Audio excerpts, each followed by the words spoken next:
দফা এক, দাবি এক, স্বৈরাচারের পদত্যাগ। আমি, আমার নেতা জনাব তারেক রহমান, দুজনেই আমরা নির্বাসিত ছিলাম।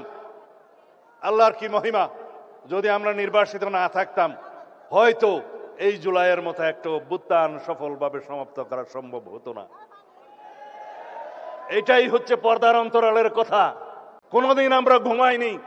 24টা ঘন্টা কোঅর্ডিনেশন করে আমাদের নেতা কর্মীদেরকে বিভিন্নভাবে আমরা অর্গানাইজ করে এই জুলাই যোদ্ধাদের সম্মুখে রেখে অরাজনৈতিক পরিচয়ে এই আন্দোলনের একটা পর্যায় পর্যন্ত আমরা নিয়ে এসেছি।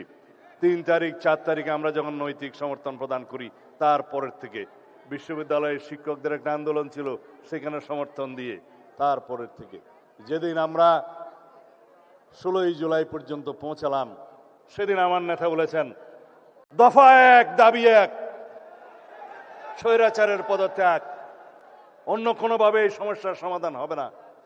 আজকে যারা জুলাই যোদ্ধাদের নেতৃত্ব দাবি করেন, তাদের অনেকেই সেদিন বলেছিল আমাদের কোনো রাজনৈতিক দাবি নাই, আমাদের দাবি বৈষম্যহীন এই ছাত্র আন্দোলনের দাবি, কোটা বৈষম্য দূর করতে হবে, সেটাই ছিল তাদের বক্তব্য।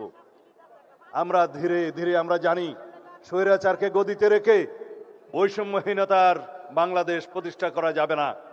তাদেরকে আমরা বোঝাতে সক্ষম হয়েছি, কিন্তু তাদের সেই সাহস ছিল না। আমরা রাজনৈতিকভাবে সমগ্র বাংলাদেশের সকল মানুষকে ঐক্যবদ্ধ করে শত সহস্র শহীদের রক্তের এই স্রোতের মধ্য দিয়ে আমরা এই জায়গায় এসেছি। আজকে এই বাংলাদেশ রক্তে রঞ্জিত হয়েছে, এই মানচিত্র রক্তে রঞ্জিত হয়েছে। শহীদের রক্তের উপর দাঁড়িয়ে আমরা বিজয় অর্জন করেছি 5ই আগস্ট। সেখানে রাজনৈতিক পরিচয়ে যদি বিভাজন করি, তাহলে সর্ববৃহৎ অংশটি থাকবে জাতীয়তাবাদী ছাত্র দলের, যুব দলের, বিএনপির অঙ্গ সংগঠনের 4.5